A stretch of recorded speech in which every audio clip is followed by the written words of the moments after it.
Perfectionism is often misunderstood. It's praised, rewarded, and even admired.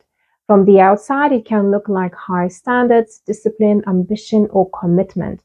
But on the inside, perfectionism often feels very different. It can feel like constant pressure, fear of getting things wrong, overthinking every decision, putting things off until you feel ready, or never feeling satisfied, no matter how much you achieve. If you have ever felt stuck, exhausted, or unable to move forward despite trying very hard, perfectionism may be part of the reason. Not because you lack motivation or ability, but because perfectionism works against how the human mind actually grows. My name is Renata Karlinskaite. I'm a psychotherapist and hypnotherapist, and I help people rebuild self-esteem, emotional resilience, and inner stability, especially when perfectionism, self-criticism, or fear of failure are holding them back. In this video, I want to explain why perfectionism keeps so many people stuck, what psychology really says about it, and how embracing imperfection is not giving up, but moving forward. And at the end of this video, I will share free guided grounding and self-esteem audio that can help if perfectionism has been driving stress, anxiety, or self-doubt. You will find the link in the description below. Perfectionism is not the same as having high standards. Healthy standards are flexible. Perfectionism is rigid. Psychology defines perfectionism as tying your sense of worth to performance, outcomes, or approval. It's the belief that you must get things right or be better in order to feel safe, accepted, or enough. This is why perfectionism isn't motivating in a healthy way. It's not driven by curiosity or growth.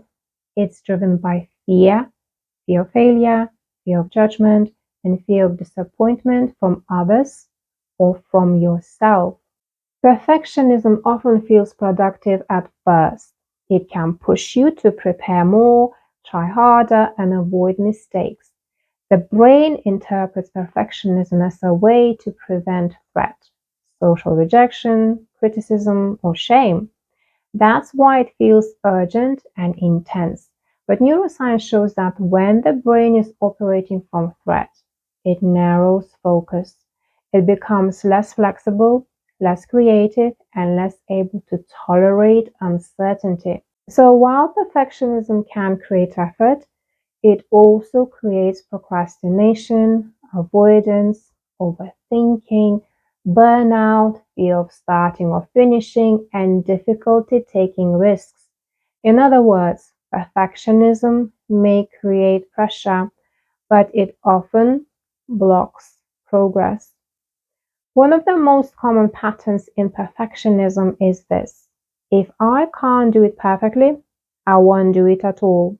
This leads to waiting to feel confident, waiting to feel ready, waiting until conditions are ideal. But psychology shows that confidence doesn't come before action, it comes from action. Perfectionism keeps you stuck because it sets impossible conditions for movement. And when those conditions aren't met, the nerve system chooses avoidance instead of risk. This isn't laziness, it's protection. Perfectionism also has a hidden emotional cost. It is often accompanied by a harsh inner voice. You should be better. That's not good enough. Don't mess this up. Over time, this kind of self-talk erodes self-trust and self-esteem. Research shows that perfectionism is strongly linked to anxiety, depression, chronic stress, and low self-worth. Not because people aren't capable, but because they never feel safe enough to rest or be human. Perfectionism doesn't make you stronger, it keeps you on edge.